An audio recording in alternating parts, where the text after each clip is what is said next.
संजीव जीवा हत्याकांड से जुड़ी एक बड़ी खबर आपको बताते हैं। क्राइम सीन का आज होगा रिक्रिएशन, सीनियर अफसर होंगे शामिल। और 2 दिन पहले कोर्ट रूम में गोली मारकर संजीव जीवा की हत्या की गई थी। रिक्रिएशन से वारदात को बेहतर तरीके से समझकर कार्रवाई को आगे बढ़ाया जाएगा। तो एक बड़ी खबर आपको बता रहे हैं। देखिए, कोर्ट रूम के बाहर संजीव जीवा की हत्या कर दी गई थी। आज पूरे सीन का रिक्रिएशन किया जाएगा ताकि जांच को आसानी से आगे बढ़ाया जा सके। तो पुलिस लगातार पूरे मामले को लेकर जांच में जुटी हुई है। जानकारी ये भी मिली है कि सुपारी दी गई थी संजीव जीवा को मारने की, और ऐसे में कनेक्शन अब नेपाल से भी जुड़ते हुए नजर आ रहे हैं। तो ऐसे में आज पूरे सीन का रिक्रिएशन होगा और इस दौरान तमाम बड़े अधिकारी भी वहां पर मौजूद रहेंगे और कार्रवाई को आगे बढ़ाया जाएगा। तो एक बड़ी खबर आपको बता रहे हैं। संजीव जीवा हत्याकांड से जुड़ी हुई आज पूरे मामले का क्राइम सीन का रिक्रिएशन किया जाएगा। सीनियर ऑफिसर इस दौरान मौजूद रहेंगे और साथ ही जीवा हत्याकांड को लेकर पुलिस के हाथ कई अहम सुराग भी लग चुके हैं और साथ ही नेपाल कनेक्शन भी सामने आया है। और माना जा रहा है कि सुपारी दी गई थी संजीव जीवा को मारने के लिए। तो संजीव जीवा हत्याकांड से जुड़ी बड़ी खबर आपको बता रहे हैं। आरोपी विजय का नेपाल कनेक्शन भी सामने आया। कुछ दिन पहले नेपाल गया था आरोपी और नेपाल के बड़े माफिया के संपर्क में था विजय। नेपाल से ही सुपारी मिलने का शक है। अशरफ नाम के शख्स ने सुपारी दी थी। 20 लाख रुपए में जीवा की सुपारी दी गई थी। अशरफ की करीबी ने केसरबाग बस अड्डे पर विजय को रिवॉल्वर, कारतूस और साथ ही वकील की ड्रेस दी थी। लखनऊ जेल में बंद अशरफ के भाई को परेशान करता था जीवा। इसी के चलते अशरफ ने जीवा को मरवाया।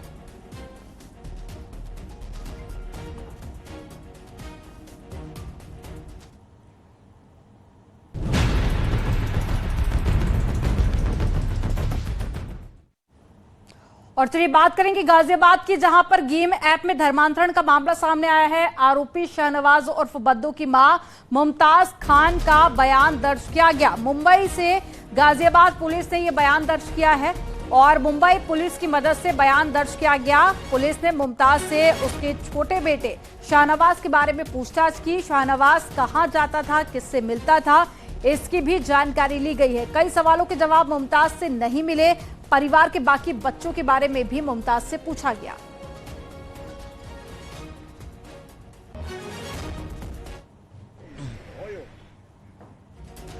और ज्यादा जानकारी के साथ में मुंबई से प्रशांत पांडे जुड़ गए हैं।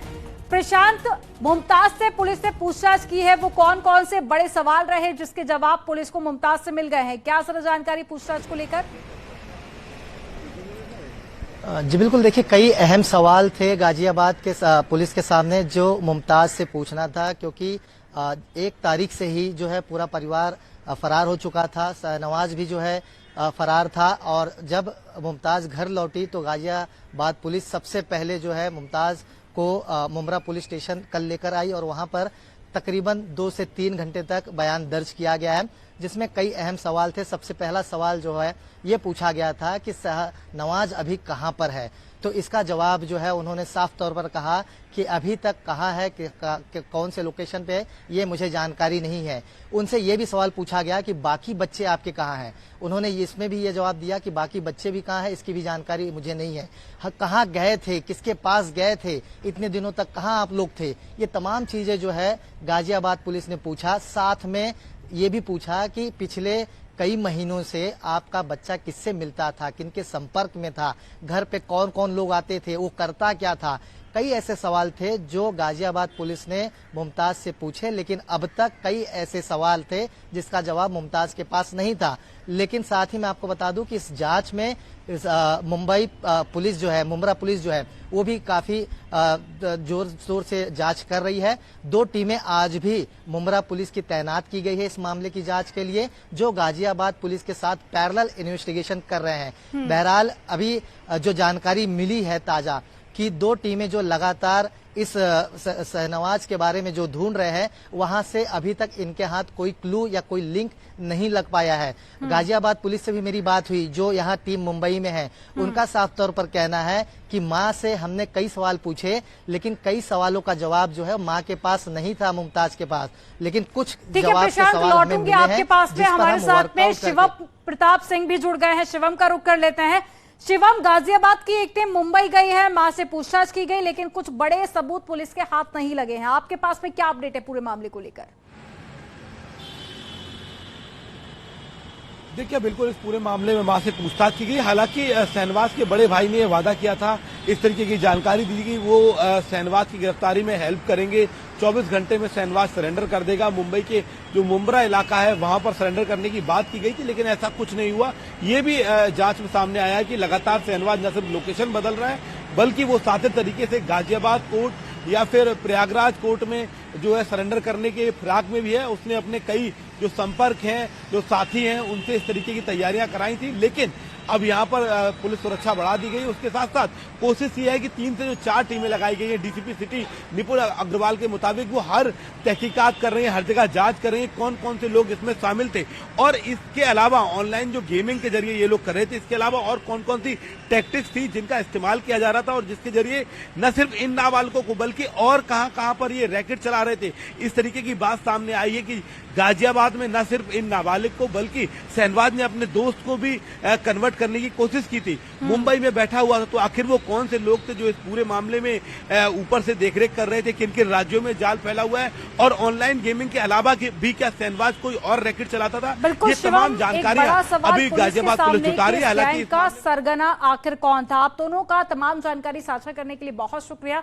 और चलिए खबरों में आगे बढ़ेंगे, बात करेंगे कानपुर देहात की, जहां इस वक्त की बड़ी खबर मिल रही है। कारोबारी से लूट मामले में इंस्पेक्टर अरेस्ट किया गया, दारोगा और हेड कांस्टेबल भी हिरासत में लिए गए हैं। पहले भी विवादों में रहे हैं इंस्पेक्टर अजय पाल। भोगनीपुर कोतवाली में तैनात है इंस्पेक्टर अजय पाल, और 4 दिन पहले सराफा कारोबारी से लूट की गई थी।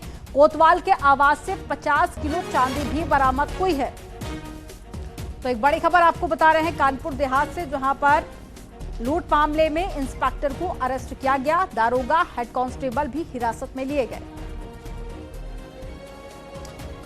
तो कोतवाल के आवास से 50 किलो चांदी मिली थी, और ये एक्सक्लूसिव तस्वीरें भी आपको दिखा रहे हैं पूरे मामले से जुड़ी हुई।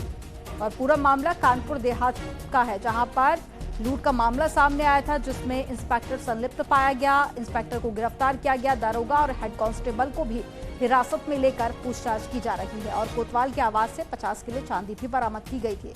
4 दिन पहले ही सराफा कारोबारी से लूट की गई थी। और ज्यादा जानकारी के साथ में ओम बाबू जुड़ गए हैं फोन लाइन पर। ओम, पूरे मामले को लेकर क्या सारा जानकारी आपके पास? मैं आपको बताऊं कि ये मामला बहुत ही संदिग्ध है और बहुत ही पुलिस की छवि खराब करने वाला है। जिस तरह इंस्पेक्टर भोगनीपुर ने एक कार के पीछे, सराफा कारोबारी के कार के पीछे अपनी गाड़ी लगाकर उसे औरैया तक फॉलो किया, और उसके बाद उसके पास मौजूद 50 किलो चांदी को लूट लिया, और वह आराम से अपने आवास पर रह रहा था। पुलिस के तमाम कानपुर देहात पुलिस के तमाम आला अधिकारियों के पास इस घटना की सूचना थी। इसके बाद भी इंस्पेक्टर के खिलाफ कार्रवाई नहीं की गई, जिसके बाद जब व्यापारी ने औरैया पुलिस से न्याय की गुहार लगाई, तो वहां की एसपी चारू निगम ने उसके खिलाफ कार्रवाई की, इंस्पेक्टर के खिलाफ, और वह कानपुर देहात आधन की, और इंस्पेक्टर के आवास से 50 किलो चांदी बरामद करी, साथ ही उसे गिरफ्तार किया है। तो इस मामले को अब बहुत ही संदिग्ध देखा जा रहा है। बिल्कुल एक संदिग्ध मामला, और जिस पुलिस से लोगों को उम्मीद होती है कि सुरक्षा करेगी, उसी पर कई गंभीर आरोप लगे हैं। तमाम जानकारी साझा करने के लिए बहुत शुक्रिया। और ग्रेटर नोएडा से खबर मिल रही है, अथॉरिटी के अधिकारियों से जुड़ी खबर है। यहाँ आरटीआई के रिपोर्ट में एक बड़ा खुलासा हुआ है। अधिकारी 2 साल में 71 लाख का चाय नाश्ता खा गए हैं। 21 दिसंबर 2021 को सबसे ज्यादा 3,84,746 का बिल आया। वहीं लॉकडाउन के समय अधिकारी 2-2 लाख की चाय पी गए। और आरटीआई की रिपोर्ट में अप्रैल 2020 से जून 2022 तक का ये ब्यौरा सामने आया है, जहां पर चाय नाश्ते का ये जो बिल देखा गया, इसको लेकर अब सवाल उठ रहे हैं, और बड़े घोटाले की भी अब यहाँ आशंका जताई जा रही है।